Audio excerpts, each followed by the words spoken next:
Member for Courtenay Comox. Thank you, Honourable Speaker. I'm delighted to put forward my first motion in the House on the matter of a most basic need, human need. Madam Speaker, without sustenance. Honourable Member, you need to move the motion. Yes. Be it resolved that this House recognizes the importance of protecting agricultural land and encouraging farming. Madam Speaker, without sustenance, we would all perish, and without arable land or farmers, we could not grow the food we need. In our vast and varied province, our limited fertile ground is found where land uses other than agricultural aggressively compete for housing, commerce, industry, resource extraction, roads, you name it. In 1973, food production was prioritized on about 4.7 million hectares of highly sought-after fertile real estate, protecting 5% of the land base within a single agricultural land reserve to be overseen by an independent provincial commission.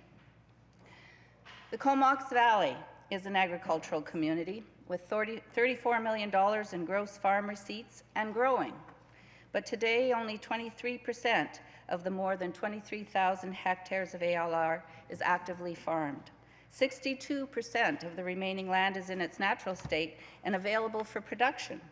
That's 3 times as much land that could be farmed, but isn't.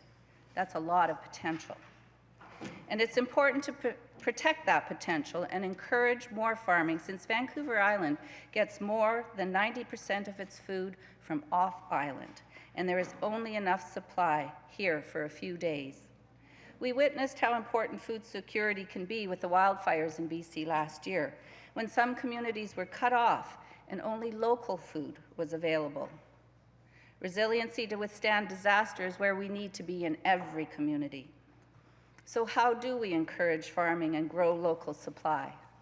The Comox Valley has some encouraging trends to reflect on.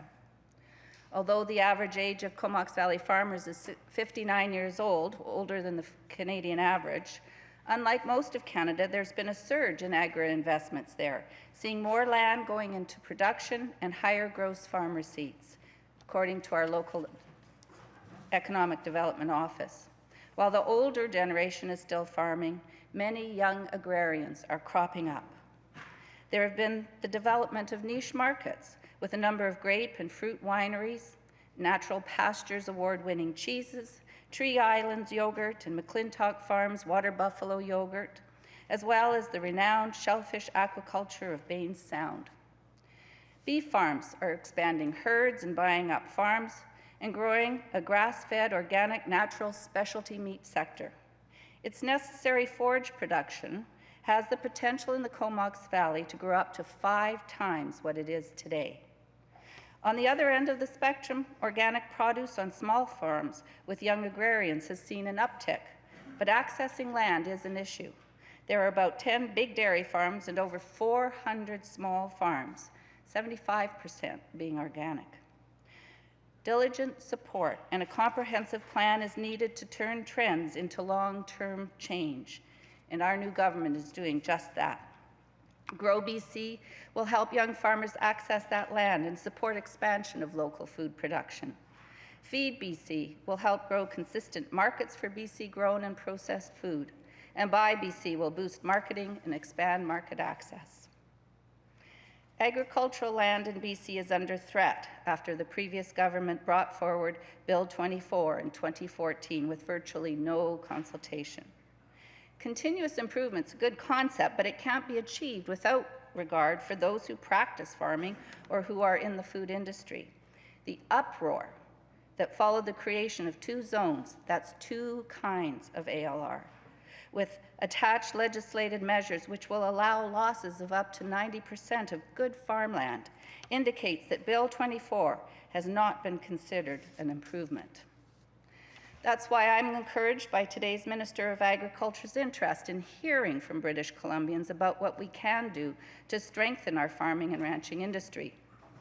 The new ALR Revitalization Commission has an impressive diversity of agricultural interests, and the different geographical areas of BC are well represented. It has heard from over 1,500 British Columbians. Their work and our renewed focus on BC agriculture should put us on the right track to better protect our agricultural land and Thank you, encourage Member. farming. Thank you. Thank you, Mr. Speaker.